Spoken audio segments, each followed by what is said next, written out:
What's up, YouTube? This is T-Fuj Sports here, and I want to say happy opening day.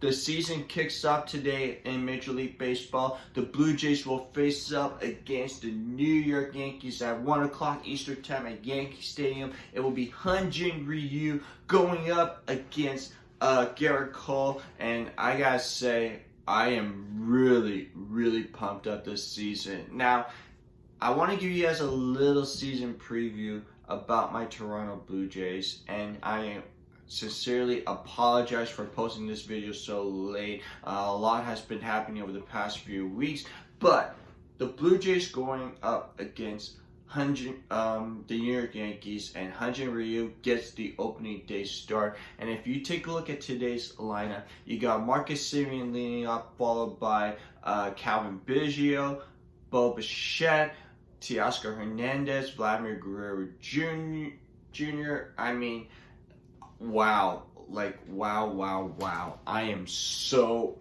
pumped for this upcoming season for the Toronto Blue Jays. And even though they're dealing with some injuries, I mean, George Springer is on the injured list with the oblique strain. Robbie Ray has the bruised elbow which he slipped on the stairs. You got Nate Pearson, who's dealing with that strained groin, and then Kirby Yates is undergoing Tommy John surgery as he had a tear UCL, and then you got Thomas Hatch, who has an elbow inflammation. So obviously, I know the injuries are a little bit concerning, and that was my big concern with the Blue Jays for not adding enough pitching, especially within the starting rotation. But hey, you know what?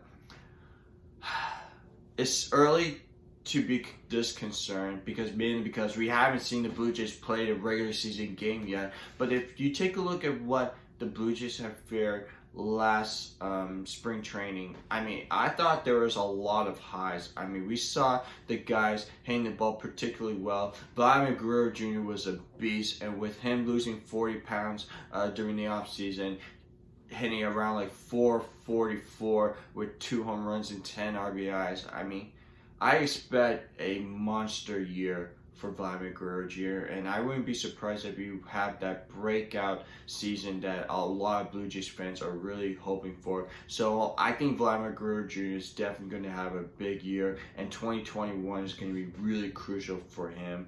And then Bo Bichette have shown a lot of improvements on both at the plate and on the field. I mean, this guy, even though he hit 286 with 2 home runs, but the one thing that really impressed me about Bo Bichette throughout spring training is how more disciplined he is at the plate. He is working the pitch count, he's drawing walks, and early on when he first got caught up, he was more of a free swinger, but the fact that he's being a little bit more selective and disciplined at the plate, I think that's really encouraging. And then Calvin Biggio, I mean, he had a pretty solid spring. Marcus Semien has been pretty solid with 3 home runs and 6 RBIs throughout spring. Lourdes Gurriel Jr. has been hitting the ball particularly well. But I want to give you guys my big props for Alejandro Kirk. For him making the roster, he's probably going to be sharing some time at the catching duties with Danny Jansen, and then obviously Reese McGuire, who is out of option. He just been designated for the assignment, so the Blue Jays have 10 days to either outright him so that he can be sent to the minor league facility to play for the Buffalo Bisons, or they could look to trade him. And given the fact that Reese McGuire has not proven that he could hit at major league level, is not surprising to me. So I expect Alejandro Kirk to have a really solid rookie campaign. And with Danny, obviously the catching position is going to be very interesting to see as to whether or not who's going to be the starting catcher for the future. But if Alejandro Kirk can handle the everyday responsibility, and if he can hit consistently at the major league level, then I would not be surprised if Danny Jansen could be a really reliable trade bait, a guy that has shown that he has some great instincts defensively. He's really good at working the pitchers. He's really so good with the pitch framing. But if he struggles, because we haven't seen Danny Jansen hit particularly well, then I wouldn't be surprised if Danny Jansen would be an excellent trade bait for the Blue Jays to address their starting rotation and other needs. And then you take a look at the outfield. I mean, you got Vladimir Guerrero Jr., Teoscar Hernandez, and Randall Grichuk to probably start with George Springer being on the injured list. But that's okay. That's okay because, you know, all three of them had really solid seasons last year. And the only thing that really worries me if Teoscar Hernandez and Randall Grichuk go back to their form as being a one-dimensional type hitters, guys that could hit power but strike out a lot. I mean, that's the worst case scenario. If Teoscar Hernandez can have a similar production that he had last year when he was a Silver Slugger in right field in the American League, I would take that in a heartbeat. And Randall Grichuk is a very serviceable player. Even though he may be a fourth outfielder when George Springer comes back. Oh, and by the way, Jonathan Davis is going to be the fourth outfielder for the Blue Jays to come. But I do think that Randall Grichuk can really help the Blue Jays going forward. Even though $10 million for a fourth outfielder, it may be a little bit too much. But Grichuk does give you a little bit of pop at the bat, and he's a very solid defender in all three outfield spots. And I do expect that Lourdes Gurriel Jr. Is going to continue to improve. I mean, we saw that he's a really solid defender in left field, and I do think that he can hit for a high contact with solid power numbers. So I expect big things from Lourdes Gurriel Jr. And yes, Blue Jays fans, it sucks that we won't be able to see George Springer because he's on the IL, but do not panic. I mean, I think they wanted to make sure that George Springer is 100% healthy. So this is a cautious, temporary move. We will expect to see George Springer back within a couple of weeks or so. So patience, Blue Jays fans. I know you want to see George Springer, and he's definitely going to help this team take on that next step forward. So George Springer, just want to get healthy. You know, don't rush. No need to worry about your injury. You're going to be a big-time player for the Toronto Blue Jays going forward. And now I want to talk to you about the starting rotation.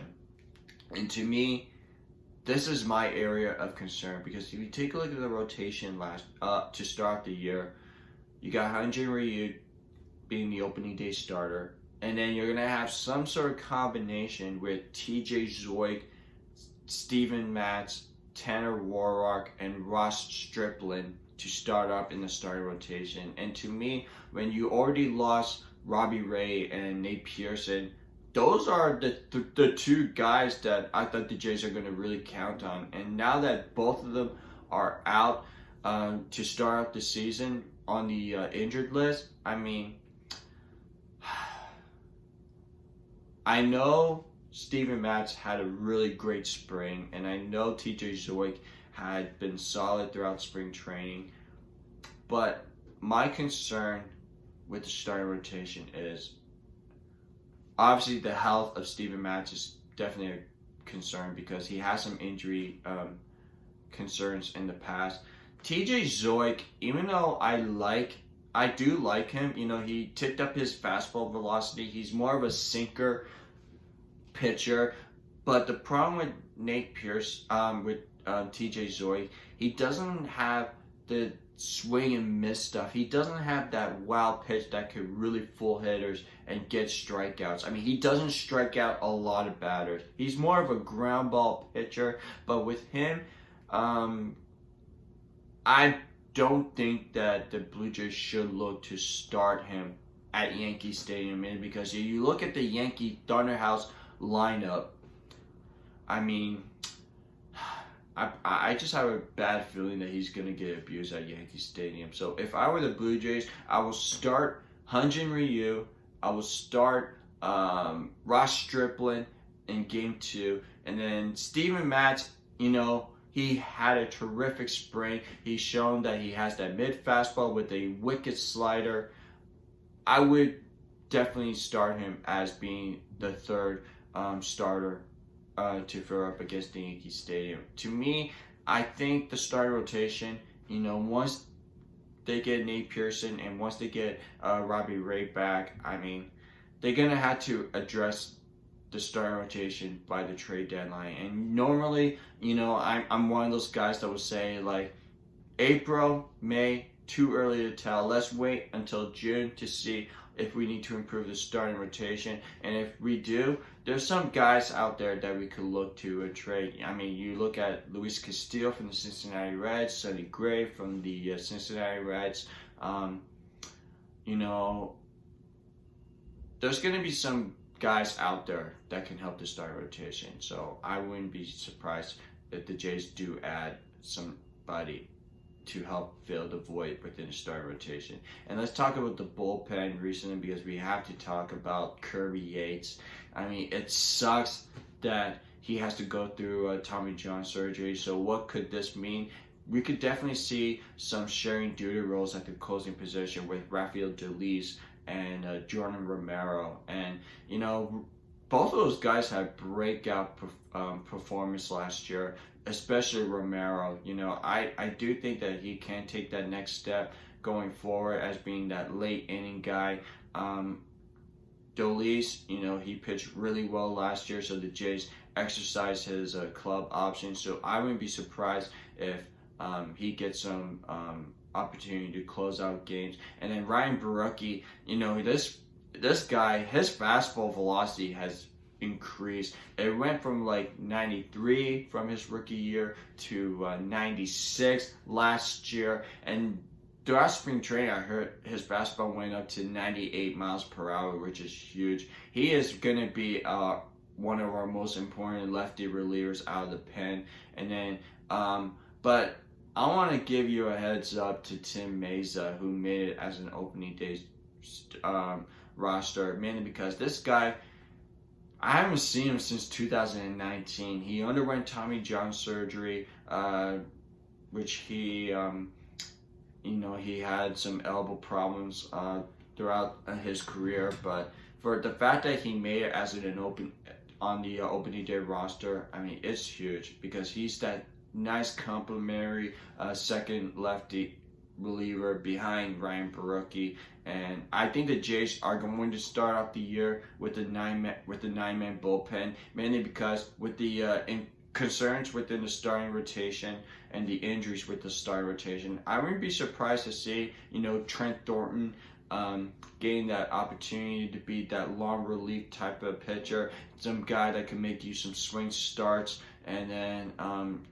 they did add Julian Merriweather to be in that middle of the reliever or a long relief type role, or a guy that could make some spot starts as well. So I wouldn't be surprised, with Merriweather and Thornton being added into the opening day roster, we could definitely see those two guys getting some starts at some point earlier this season. So my prediction for the Toronto Blue Jays, as of right now, I have them winning 90 games, and I do have them finishing second in the American League East Division. And I do think that they are going to be a wild card team. And I will give you guys my prediction as in Major League Baseball as to who's going to win at each division, who's going to win the World Series and the MVP and all the awards, stuff like that going forward. Don't worry, there's going to be a lot of contact with a lot of Blue Jays.